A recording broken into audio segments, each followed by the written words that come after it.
This is the Moyu Weilong WRM 2021, and this is the Moyu Weilong WRM MAGLEV edition. Although these two cubes don't have any design differences in terms of the pieces, the different tension elasticity system, as well as the different color, might actually make a difference in which one you should buy. So today I'm going to be comparing these two cubes and seeing which one comes out on top. Basic specs. First, let's just get the basic stuff out of the way first.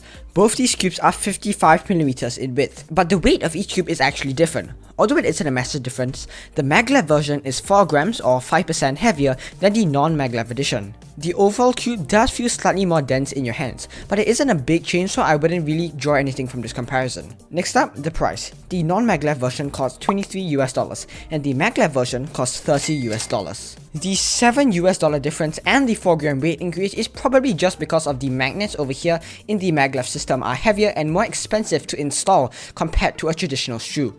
$23 versus $30 is actually quite a significant difference, so this is definitely something to keep in mind.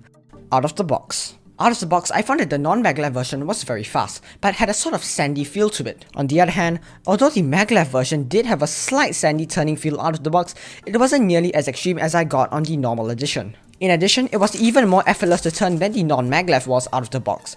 However, first impressions aren't the whole story, and setup plays a huge role in the cube's overall performance and feel. Setup. My setup for these two cubes are pretty much identical. A medium tension, the second strongest magnet setting, weight 5 on both the tracks and pieces, and a bit of speed keep shot margin on the pieces as well.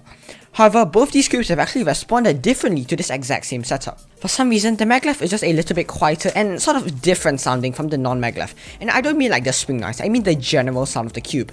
Completely ignoring the spring noise, the overall sound of the MAGLEV is just slightly more hollow and soft sounding than that of the non-MAGLEV, as you can hear from here. Now, I'm not 100% sure what caused this, but I'm assuming it's a combination of the MAGLEV system and also the purple internals. I'm pretty sure that the purple internals have a slightly different surface texture from the primary internals, and although I'm sure it's quite minor, I do think it may play a role in affecting the cube's sound. Two small disclaimers though. I've been using the non-MAGLEV for ages and it's much more broken in than the MAGLEV version. Secondly, my non-MAGLEV version came with a factory defect. There are some loose magnets, so it makes this clicky sound. But don't worry, I'm not gonna let that affect this comparison, because since all the loose magnets are here, if I just do sexy move on these two sides, the loose magnet does not affect anything, so you can still hear the sound difference.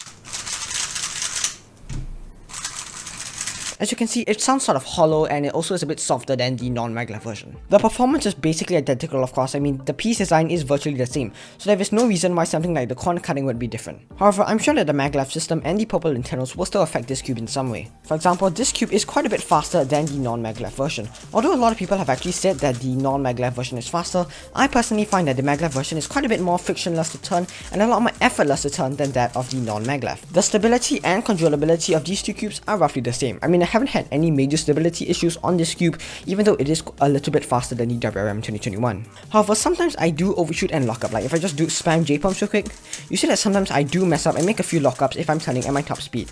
On the WRM 2021, on the other hand, even though it does have the exact same setup, like the setup that I showed earlier, this cube does feel a little bit more controllable to me than that of the MAGLEV version. Now, the key factor here is actually reliability.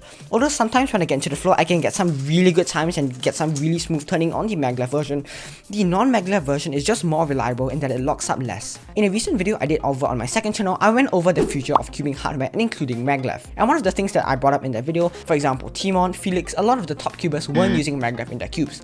And I think the reason is that MAGLEV might make the cube slightly less reliable. I mean, when I'm just turning like this, like there aren't many huge differences with the MAGLEV.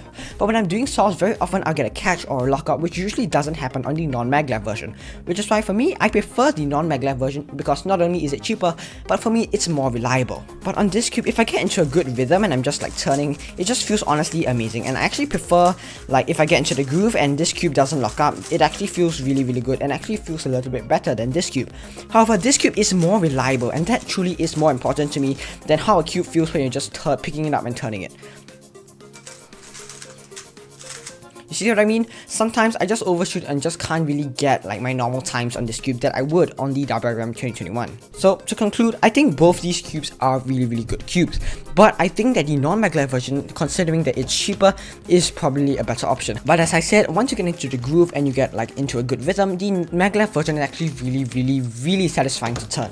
And if your turning style means that you won't really lock up or anything too much, then definitely go for the MAGLEV, especially if you guys want to try something new. I mean, MAGLEV is a relatively new cubing technology, and I'm sure some of you guys would like to try it out, and it's very exciting. Obviously, there is the issue of the spring noise. Obviously, with MAGLEV, there is no spring noise. Now, I can't really show an example on this cube because I did loop the springs to weight 5, so there isn't spring noise, but basically what it means is that since there are no springs, there are no spring noise, so you don't have to waste loop on the core and stuff like that. So yeah, that's definitely something that you guys should pay attention to. So for my final thoughts, I do still prefer the WRM 21, the non-maglev version.